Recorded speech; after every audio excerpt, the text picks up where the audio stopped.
Hello everyone. Today is a big holiday in Vietnam. For the last 4 days we have a holiday. And so today we're going to go to the beach. Yes, yes, yes, yes.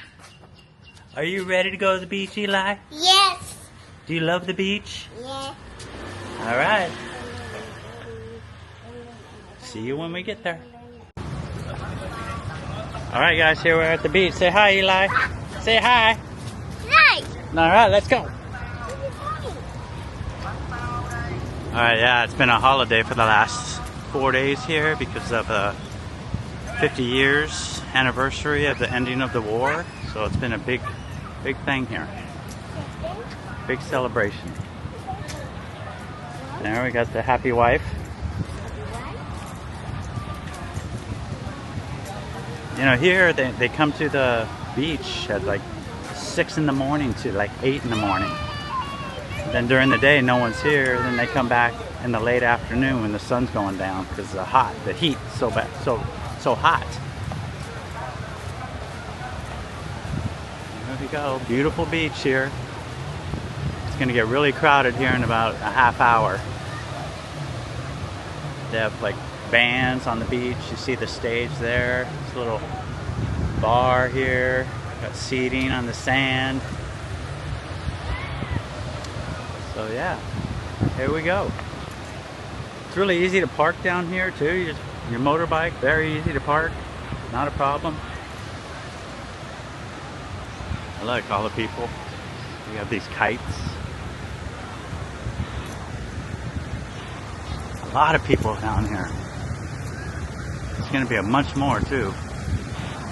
Uh-oh. A couple ladies laying out, getting the sun. Here, the Vietnamese, they cover from the sun. Now that I've lived here for so long, I get it.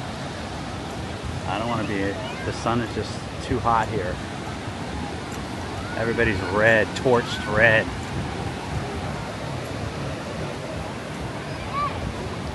All right, Eli, you ready? Wait, let's get, you want to get a wrap for him? Huh? You want to go over there or here? Yeah, I said Okay. Wait up. Here, let's go get it, Eli. All right, Eli, we're going to go get an inner tube. Coming out in the sun here again.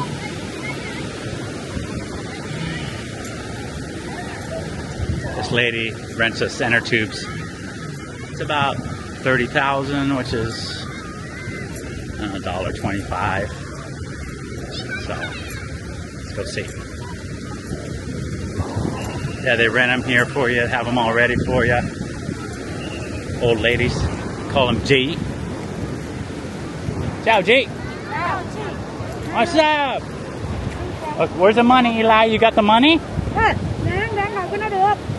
No, not that one, honey. You got this one. This one. Ai trời ơi. Huh? Bao nhiêu, I guess I don't need one. Oh, there he goes. Say hello. These are the ladies that help me out all the time. Thank you, ladies. Eli! That's too small. It's too small. It's for babies. Here, Em. Two for babies. This one, honey. You want that one? Okay. That's for babies. Okay. Let's go. Wait, we have to go back to mommy. Let's go to mommy so we can give her the money.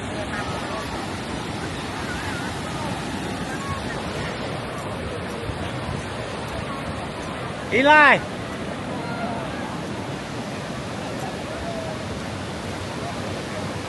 Beautiful day. As you can see, there's a Lady Buddha in the background. Everybody enjoying the beach. And the water's like 80 degrees. So, all year long. Not too many waves during the summertime, but in the winter they will have some waves. And they also have parasailing. Yeah, they call this the Miami Beach of Vietnam. And I can see why. I mean, it's sort of the same. I've been to Miami a few times. Up here,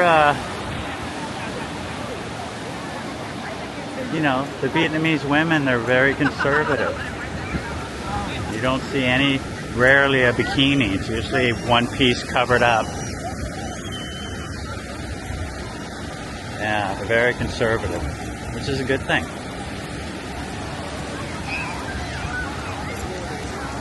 And they like taking pictures.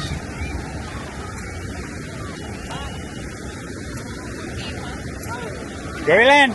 Gurryland! No, no Gurryland!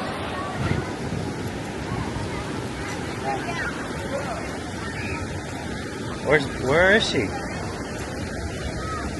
Where is she? Oh my God, she disappeared on me. What the heck?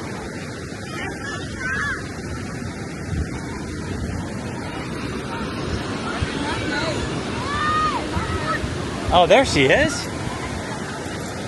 Hey, babe! Babe! See how covered up she is? I mean, jeez.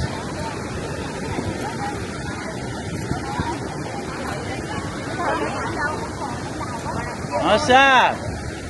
You didn't see me walk by? I see. Oh, why didn't you say something? I'm looking for you. He's over here. Yeah. My Princess Way. Are you gonna... It says no swimming. But there's people there. Alright, you want me to go in with them? Or do you want to stay out of the sun, right?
Con gì?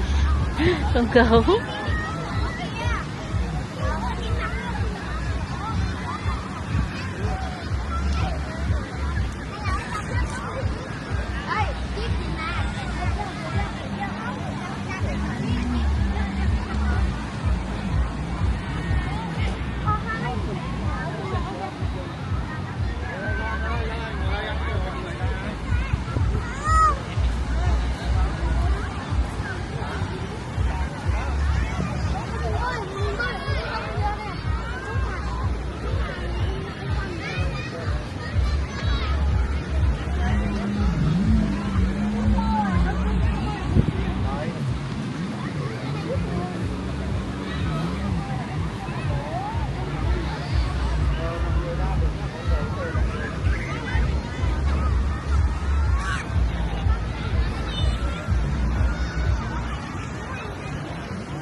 Vẽ đẹp ghê.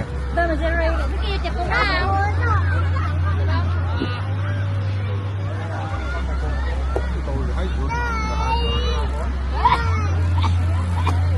Chơi hả? Mày chơi đấy gì? Không chơi nè. Chơi không?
guys who just got back from the beach, and ladies. It's a great day, big holiday here. As you can see, packed at the beach. It was, you know, the anniversary, 50-year anniversary of the war being over. Now we just got to get all the sand off and go to dinner. Ain't that right, Eli? Huh? Did you like the beach? Huh? Alright. Alright, everybody. Have a nice day. See you in the next one.